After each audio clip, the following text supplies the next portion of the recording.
प्रिय छात्रों, सुप्रभातम। आज मैं संगीता यादव फिर से आपके सामने उपस्थित हुई हूँ।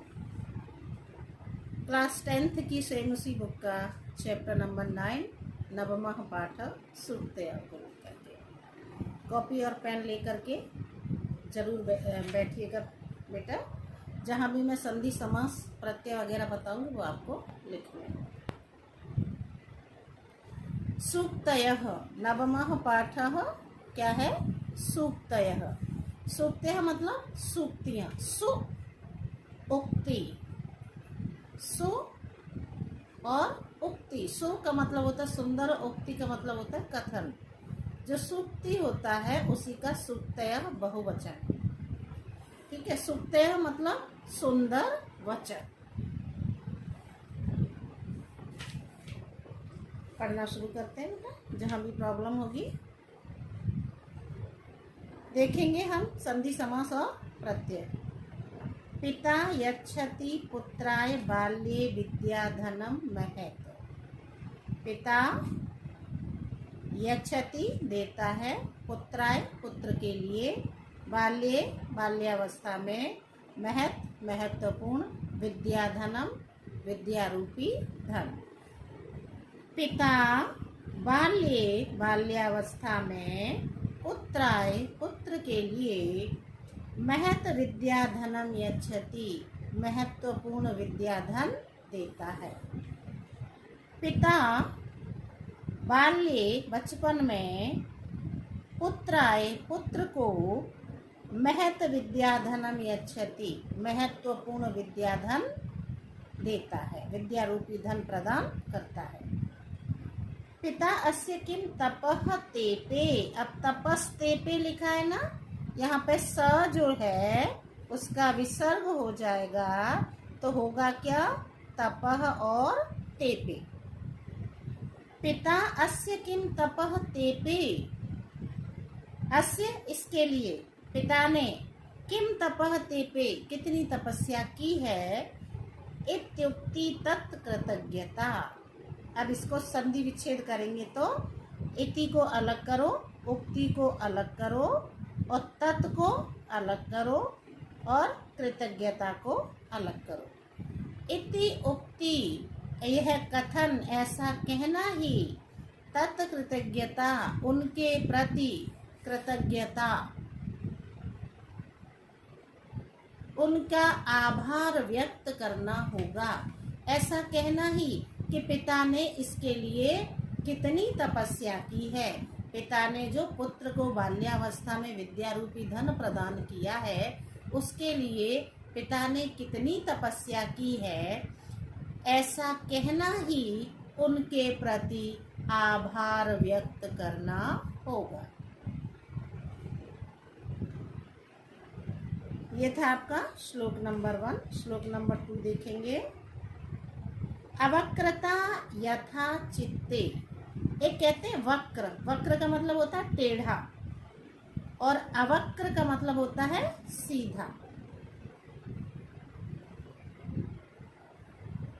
अवक्रता यथा चित्ते तथा वाची भवेत यदि।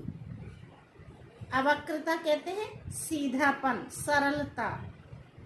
यथा चित्ते जैसी मन में है, तथा वाची भवेत यदि, तथा वैसी, वाची वाणी में, भवेत होनी चाहिए, यदि अगर।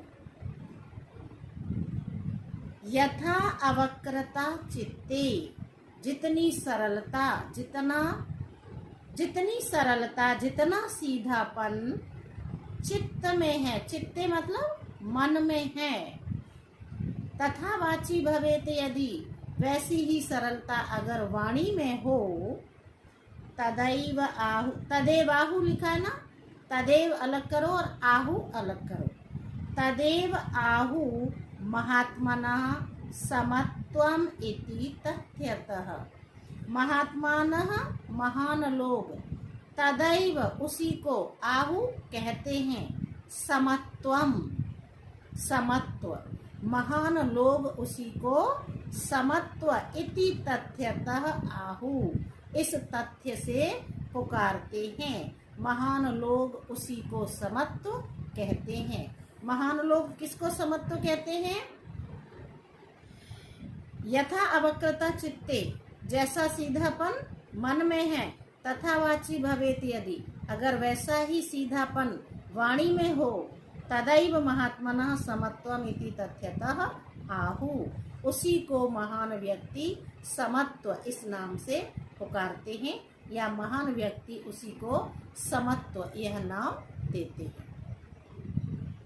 श्लोक नंबर 2 कंप्लीट हुआ आपका। श्लोक नंबर 3 देखिए। त्यक्त्वा धर्म प्रदाम वाचम, धर्म प्रदाम वाचम त्यक्त्वा, धर्म प्रदाम धर्मम प्रददाति इति धर्म प्रदाम, धर्म प्रदाम का समास विग्रह लिख लो। धर्मम प्रददाति इति, धर्मम प्रददाति इति। त्यक्त्वा धर्म प्रदाम वाचम, धर्म प्रदाम वाचम त्यक्त्वा, धर्म प्रदायिनी वाणी को त्याग करके। परुषाम यो अभ्युदीरयेत, जो कठोर वाणी बोलता है। परुष कहते हैं कठोर को। परुषाम यो अभ्युदीरयेत, जो कठोर वाणी बोलता है। परित्यज्य फलम पक्वम, पक्वम फलम परित्यज्य, परि उपसर्ग है, त्यज धातु है, ल्यप प्रत्यय है। परि को अलग करो, त्यज को अलग करो और ल्यप को अलग करो। परित्यज ल्यप, परित्यज्य छोड़कर। पक्वम फलम परित्यज्य, पके हुए फल को छोड़ करके। अपक्वम भुंक्ते विमूढ़धी, विमूढ़ाधी यस्य स, विमूढ़धी का समास विग्रह लिखो। विमूढ़ाधी यस्य सह, धी चूंकि स्त्रीलिंग है। विमूढ़ाधी यस्य सह। परित्यज्य फलम पक्वम, पक्वम फलम परित्यज्य, पके हुए फल को त्याग कर। विमूढ़धी मूर्ख बुद्धि, अपक्वम भुंक्ते, कच्चे फल का उपयोग करता है, अर्थात कच्चे फल को खाता है। कहने का तात्पर्य ये है कि जो व्यक्ति धर्म प्रदायिनी वाणी को छोड़ करके कठोर वाणी का प्रयोग करता है, वह मूर्ख बुद्धि पके हुए फल को छोड़ करके कच्चे फल को खाने की इच्छा करता है। श्लोक नंबर 4 देखिए, बहुत बढ़िया श्लोक है। विद्वांसः एव, विद्वान ही अस्मिन् लोके, इस संसार में, चक्षुष्मन्तः प्रकीर्तितः नेत्रवान कहे जाते हैं। अस्मिन् लोके, इस संसार में, विद्वांसः एव नेत्रवन्तः, चक्षुष्मन्तः प्रकीर्तितः। अब जो चक्षुष्मन्तः लिखा है इसका पर्यायवाची होगा नेत्रवन्तः, नेत्रवान। विद्वांसः एव लोके अस्मिन् चक्षुष्मन्तः प्रकीर्तिताः। अस्मिन् लोके, इस संसार में, विद्वांसः एव, विद्वान ही, चक्षुष्मन्तः प्रकीर्तिता, नेत्रवान कहे जाते हैं। अन्येषां वदने, दूसरों के मुख पर, वदने का मतलब यहाँ मुख से है। अन्येषां वदने, दूसरों के मुख पर, ये तू तो, ते चक्षु नामनी मते। अब ना के ऊपर जो रा है उसका विसर्ग बनेगा, जो चक्षु के बाद आएगा तो संधि विच्छेद होगी हमारी चक्षु नामनी। अन्येषां वदने, दूसरों के मुख पर, ये चक्षु जो आंखें हैं, ते तु नामनी मते, वह तो मेरे मतानुसार सिर्फ नाम मात्र के लिए हैं। नेत्रवान तो इस संसार में विद्वान ही कहे जाते हैं। विद्वानों के अलावा जिन मनुष्यों के मुख पर मुझे जो दो आंखें दिखाई दे रही हैं वो सिर्फ नाम मात्र के लिए हैं, ये मेरा मानना है, ऐसा मेरा मत है, ऐसा मेरा विचार है। ये था आपका श्लोक नंबर 4। अब चक्षुष्मन्तः में प्रत्यय कौन सा है? चक्षुवान, चक्षुवन्तौ, चक्षुमन्त, चक्षुमान, चक्षुमन्तौ, चक्षुमन्तः। अब यहाँ क्या लिखा है? चक्षुष्मन्तः, तो मेरे ख्याल से यहाँ पर शानच प्रत्यय है। यत् प्रोक्तम येन केनापि, येन केन अपि, येन केनापि, येन केन अपि, जिस किसी के भी द्वारा, केनापि का संधि विच्छेद है, केन अपि, येन केनापि, जिस किसी के भी द्वारा, यत् प्रोक्तम, अब प्रोक्तम का संधि विच्छेद करेंगे तो प्र अलग करो और उक्तम अलग करो, आ और उ मिलकर के ओ बन गया है। प्र का आ और उक्तम का उ मिलकर के बना क्या है? अपना ओ बना है, गुण संधि है यहाँ पर। यत् प्रोक्तम येन केनापि, जिस किसी के भी द्वारा जो भी कहा गया है। उक्तम का मतलब है कहना, कहा गया है। अगर केवल उक्तम लिखेंगे तो वच धातु में कत प्रत्यय है, उक्तम। यत् प्रोक्तम येन केनापि, जिस किसी के भी द्वारा, यत् प्रोक्तम जो भी कहा गया है, तस्य तत्वार्थ निर्णया, उसके मूल अर्थ का निश्चय करने में, उसके मूल अर्थ को समझाने में, कर्तुम शक्यो भवेत, जिससे उसका मुख्य अर्थ, जिससे उसका मूल अर्थ जाना जाता है, स विवेक इति ईरिता। इतीरिता लिखा है ना, इति को अलग करो और ईरिता को अलग करो, उसी को विवेक यह नाम दिया जाता है, उसी को विवेक कहा जाता है। कहने का तात्पर्य क्या है? येन केनापि यत् प्रोक्तम, जिस किसी के भी द्वारा जो भी कह दिया गया है, तस्य तत्वार्थ निर्णयः, उसके मूल अर्थ का निर्णय करने में के लिए, कर्तुम शक्यो भवेत, जिससे उसके मूल अर्थ को समझा जाता है, जिससे हम उसके मूल अर्थ तक पहुंचते हैं, स विवेक इति ईरिता, उसी को विवेक यह नाम दिया जाता है। विवेक नाम किसको दिया जाता है? जिस किसी के भी द्वारा जो भी कुछ बोल दिया गया है, उसका जो मुख्य अर्थ समझाने में हमारी जो सहायता करता है, उसी को हम विवेक यह नाम देते हैं।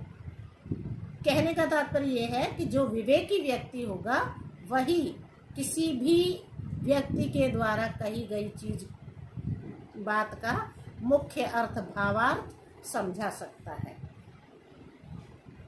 अगला श्लोक देखिए, वाक पटु, संधि विच्छेद लिख लो इसका, वाची पटु,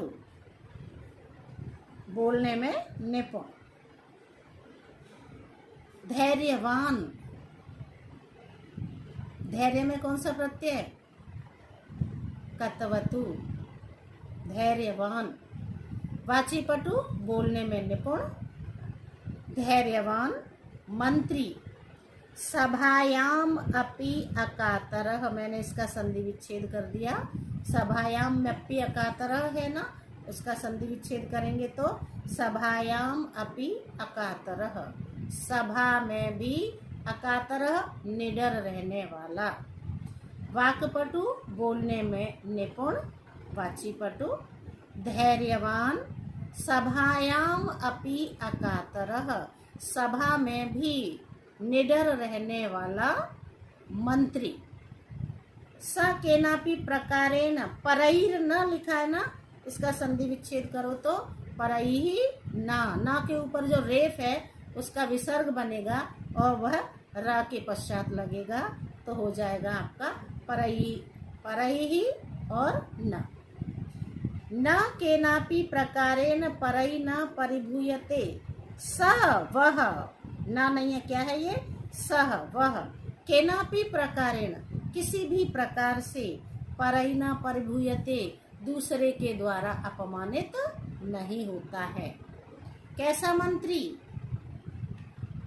वाक्पटु बोलने में निपुण, धैर्यवान और सभा में निडर रहने वाला मंत्री, स केनापि प्रकारेण परई न परिभूयते, वह किसी भी प्रकार से दूसरे के द्वारा अपमानित नहीं होता है।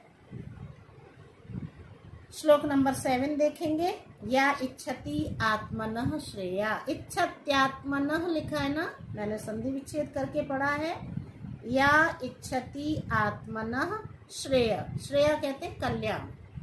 या जो इच्छति चाहता है, आत्मना अपना, और श्रेय भला कल्याण। प्रभुतानि सुखानि च, और बहुत अधिक सुख चाहता है। न कुर्यात अहितम कर्म सा परेभ्य कदापि च, उसको कभी दूसरे का अहित नहीं करना चाहिए। करते क्या है आजकल संसार में रहने वाले लोग, हमारा हित हो जाए, चाहे कैसा भी करें, हम किसी के साथ भी कितना भी दुर्व्यवहार करना पड़े, हम करने के लिए तत्पर रहते हैं और ईश्वर से प्रार्थना ये करते हैं कि हमारा भला हो जाए, हमारा कल्याण हो जाए, हमारा भला हो जाए। तो ऐसे कभी उसका भला नहीं होगा। उसका भला तभी होगा जब वह दूसरे के कल्याण की इच्छा अपने मन में रखेगा, तभी उसका कल्याण होगा। यह इच्छति आत्मनः श्रेय, आत्मनः अपना, श्रेय कल्याण। यह जो इच्छति चाहता है, जो अपना कल्याण चाहता है। प्रभुतानि सुखानि च, प्रभुतानि कहते हैं बहुत अधिक, सुखानि सुख, और बहुत अधिक सुख चाहता है। न कुर्यात कर्म सा परेभ्य, न कुर्यात अहितम कर्म परेभ्य कदापि च, न नहीं, कुर्यात करना चाहिए, अहितम अहित कर्म, कर्म स उसके द्वारा, परेभ्य दूसरों का, कदापि कभी भी, उसके द्वारा कभी भी दूसरे का अहित नहीं किया जाना चाहिए। श्लोक नंबर 7 हो गया। श्लोक नंबर 8 आपने बहुत बार पढ़ा होगा। आचारः प्रथमो धर्मः, सदाचार पहला धर्म है। इति एतत् विदुषाम वच, इत्येतत् लिखा है ना, संधि विच्छेद कर दी मैंने, इति और एतत्। विदुषाम वच, यह विद्वानों के वचन है। विद्वानों के वचन क्या है? आचारः प्रथमो धर्मः इति एतत् विदुषाम वचः, सदाचार ही पहला धर्म है, यह विद्वानों का कथन है, यह विद्वानों के वचन है। तस्मात् रक्षेत सदाचारम प्राणेभ्यो अपि विशेषतः। अब प्राणेभ्यो अपि का संधि विच्छेद करेंगे हम, तो प्राणेभ्यः अपि, प्राणों से भी अधिक। तस्मात् तो फिर, रक्षेत रक्षा की जानी चाहिए, सदाचारम सदाचार की, प्राणेभ्यो अपि विशेषतः तो फिर सदाचार की प्राणों से भी अधिक रक्षा की जानी चाहिए। आचारः प्रथमो धर्म इति एतत् विदुषाम वचः, सदाचार पहला धर्म है, इति एतत् विदुषाम वचः, यह विद्वानों के कथन है। तस्मात् रक्षेत सदाचारम, तो फिर सदाचार की, प्राणेभ्यो अपि विशेषतः रक्षेत, प्राणों से भी अधिक रक्षा की जानी चाहिए। ये था आपका चैप्टर नंबर 9 सूक्तयः। मेरे चैनल को लाइक, शेयर, सब्सक्राइब जरूर करें। धन्यवाद।